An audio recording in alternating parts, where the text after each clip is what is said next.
Looking at the Markets with David Modell.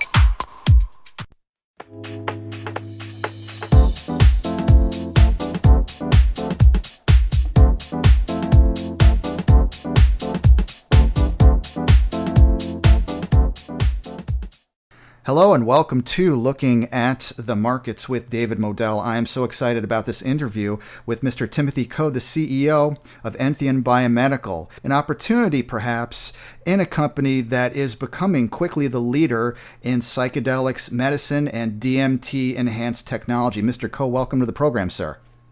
Hey, pleasure to be here. Thank you so much, David. Yeah, absolutely. I wanted to talk about the psychedelics opportunity, the market here, which I think really represents what cannabis was a few years ago before that explosion happened. Now we have an underreported, underappreciated opportunity in psychedelics. How much progress has happened in terms of moving towards regulatory approval in, let's say, North America? Yeah, no, great question. I think, the parallel is often drawn between early cannabis and early psychedelics. I think a distinction does need to be made, though, between the sort of possibility of that happening. Ultimately, psychedelics, I know them to be, and I think the research supports them as being, largely safe in most cases. But really, where I see the psychedelic market emerging right now is dealing with highly medicalized sort of conditions. For which, there aren't a ton of really palpable, strong solutions. And so, I think a lot of the focus right now is and should be in the sort of traditional biotech space as it pertains to treating really super inadequately serviced populations. And I think that's what we're seeing with regard to depression. I think we all know, and I know personally, in personal experience and in observation, that the market for severely depressed, treatment-resistant depression populations is occupied by some some pharmaceuticals that really don't provide a huge amount of recovery or remission from those symptoms. But yet we see this massive market of antidepressants are existing.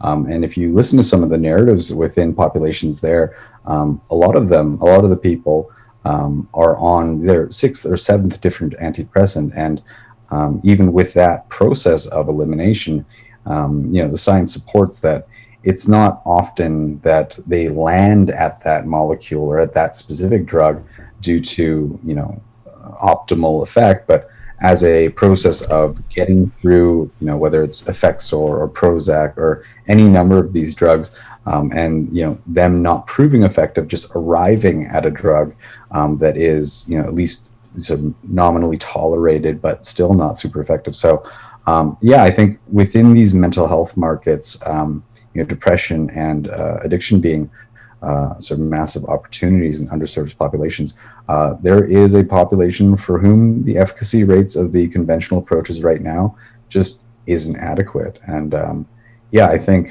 for now, this is where the focus is and should be. Yeah, absolutely. I understand, as I alluded to earlier, you have a personal connection to the addiction and, the problem with it. It really hits home for you, and that may have helped you on your journey to become a participant with your company. Can you tell us a little bit more about that? Yeah, no, absolutely. And I don't think my story is entirely unique. It's, of course, my own story, my family. It's very uniquely ours. But I had a brother that was a long-term drug user. Over the course of about 2 decades, we saw what started as a sort of self-medicating exercise for some trauma that he experienced in his teens develop into full-blown, very detrimental drug use. And in that 2-decade span, and more acutely about 4 years ago, it got really acutely bad. And I became responsible for his care because my parents were understandably at a loss and not knowing what to do. Very delicate situation. So, I made it my job to oversee his care. And like a lot of people do when faced with a loved one that is severely addicted to substances, we got him into residential treatment centers. it wasn't his first time. Over 2 decades, he'd probably been into about four or five. But yeah, over the course of about 2.5, 3 years, where I oversaw his care, quite literally every conventional medical treatment style was applied. Methadone and Suboxone, antidepressants, anxiolytics, antipsychotics, mood stabilizers, electroconvulsive therapy. Every form of psychotherapy that was conceived of at the time was tried. And yet, with certain drug addicted populations, the conventional methods really does have a shockingly low efficacy rate. And all the measures combined, from sort of drug-based stabilization, including sort of talk-based therapies that are meant to have you dive into yourself and really understand where your motivations and your barriers are. In the case of my brother and a lot of other substance use disorder sufferers, there's a sort of a reflexive, dissociative, or there's a trauma response that often leads them to retreat further into themselves and renders conventional treatments ineffective. And so, yeah, over the course of that 3 years or so, yeah, hundreds of medical staff, abstinence-based treatment centers, mental health institutions, yeah, and as all these people in earnest really tried to effect a change in my brother, yeah, it just didn't arrive. And uh, that effect of, with the best tools at the medical, or sort of at the disposal of medical professionals and psychiatric nurses and things, there is still a shockingly low level of efficacy for anyone afflicted with substance use disorder.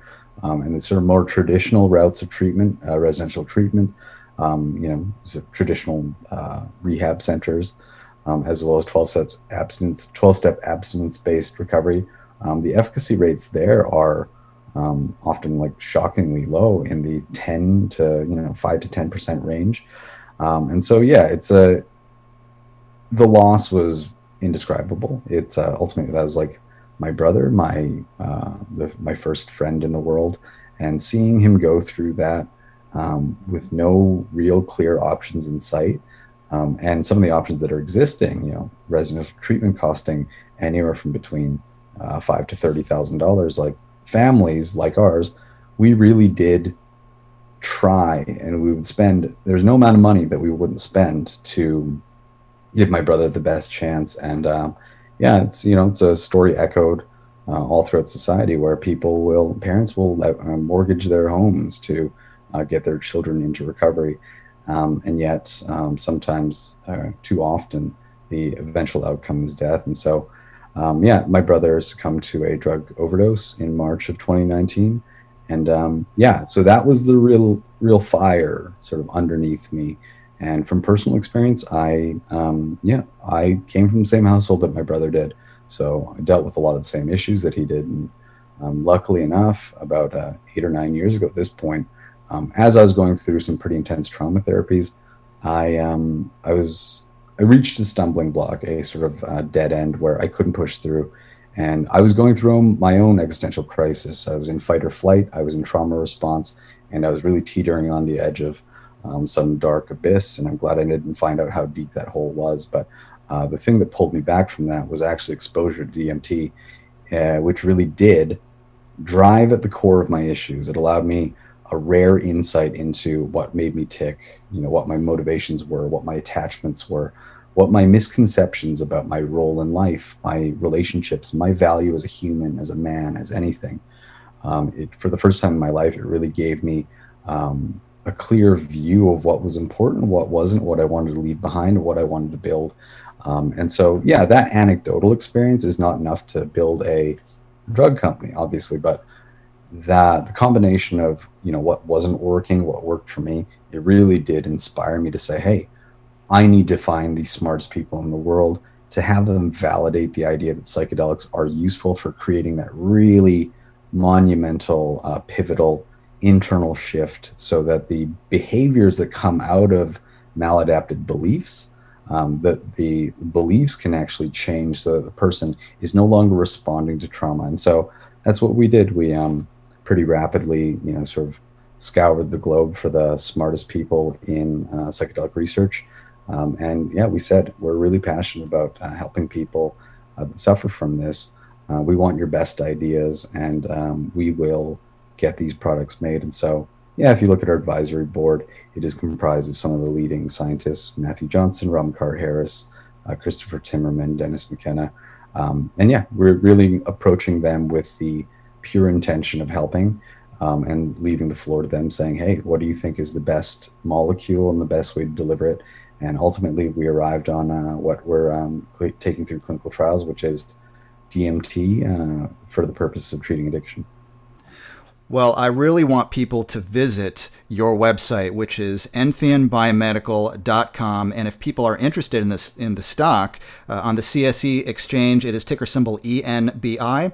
On the OTC markets, it is ENTBF. And Mr. Ko, I wanted to ask about your company's value-added partnerships. Can you tell me about some of the collaborations? No, absolutely.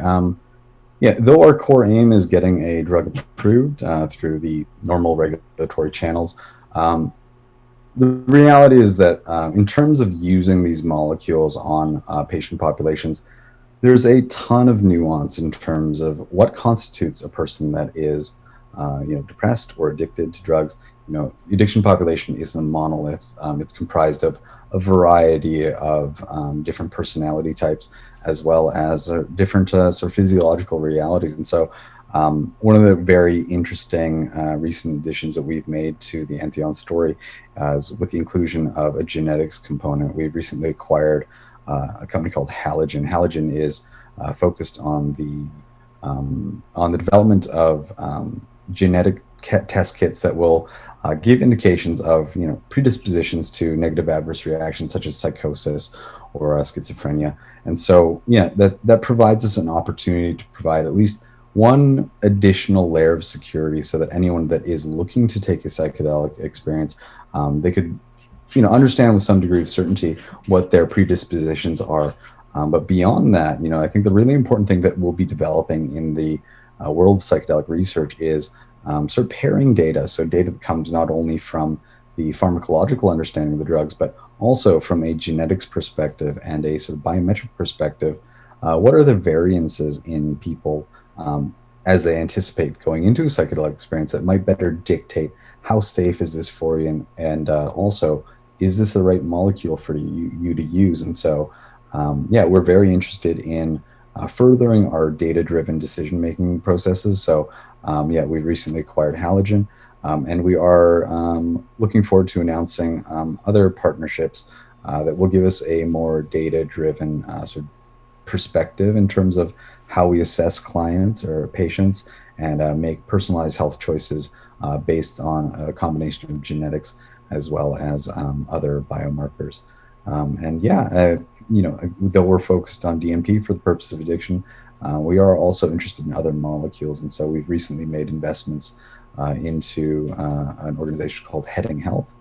They're in the American esketamine clinic world, and we're eager to apply some of the value of our acquisitions and partnerships to the world of learnings from ketamine, so that we can not only provide or develop tools for our own internal product development insights, but potentially create a suite of tools that could be used across molecules, and sort of facilitate better understanding of physician choice, be involved in the physician choice matrix, so that when a depressed or drug addicted patient comes into a clinic, we've developed a set of tools so that rather than saying, hey, you have to take this molecule based on genetics as well as other ways of measuring patient variance, make a more informed decision for the ultimate benefit of that patient. Yeah, absolutely. And finally, just wanted to ask whether Entheon is going to perhaps even expand the company's horizons beyond DMT. Are there other therapies possibly in the pipeline? Yeah, we're, ultimately our aim is creating optimal health outcomes for people that are afflicted with life-changing, so substance use disorder issues. So right now, we believe that DMT is the best molecule to facilitate these profound introspective experiences. But that being said, with that driving, I guess, why in mind, we're certainly open to looking at other molecules that, if they're better suited or more usable or safe. Interested in exploring that too. So yeah, absolutely. Ultimately, our primary aim is treating those that are afflicted. And so, whatever the best tools can be developed to help those people, we're absolutely interested in pursuing. Yeah. So thank you for all the work that you do, and we'll have to follow up with you very soon about Entheum Biomedical. Thank you, Mr. Coe, for coming on Looking at the Market, sir. Thank you so much.